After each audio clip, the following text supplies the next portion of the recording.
Oh, okay. So as you can see, this brake pad is right there, and the brake pad should look like that. Obviously there's a problem.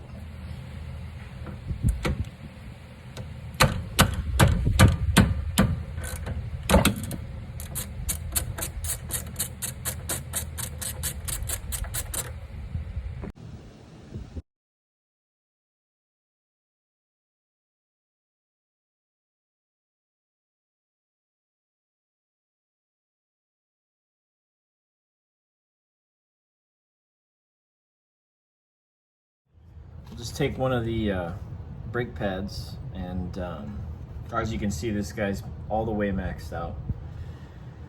So, you know, simple cheap guy way to do it. Just take your clamp. Should have set this up first. I kind of brushed the piston.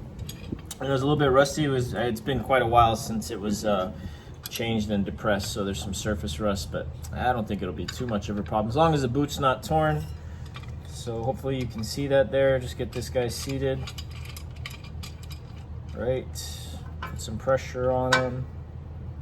So you do want to make sure that it's as straight as possible. You wouldn't want to depress the piston at an angle. And then I think now that I got it, I can show you. And then you just turn and then watch as the piston depresses back into the caliper itself.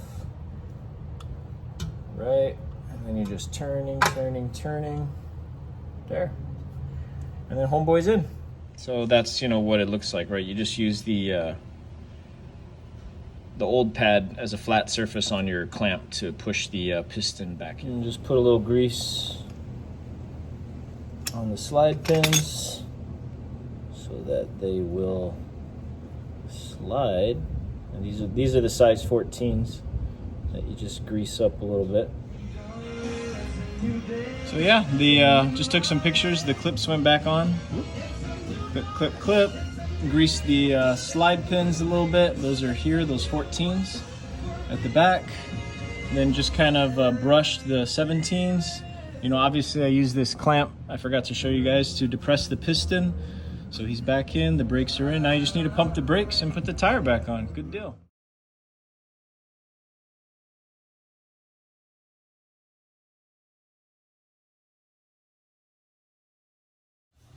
Yeah. So, and one real quick thing, so there's generally two types of lug nuts. There's I don't really know the right name. There's an acorn one, which is not this, and then there's this, which is kind of the seated one. So the rim actually sits on this lug nut. So when you're putting them back, you know, you push the rim against the rotor to get it as flush as you can. Then you want to just hand tighten this in the opposite direction a little bit, and then you pull it. Hold on, let me show you how this is supposed to work. So it's there, and what you do is you just thread it on a little bit, and then you seat the rim onto the lug nut, and then you can just walk it in.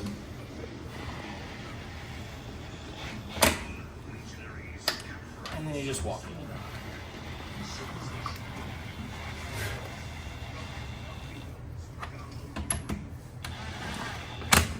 Right, and then so that'll make sure that the rim is seated on the lug nut and everything's flush. You're not going to cross thread everything.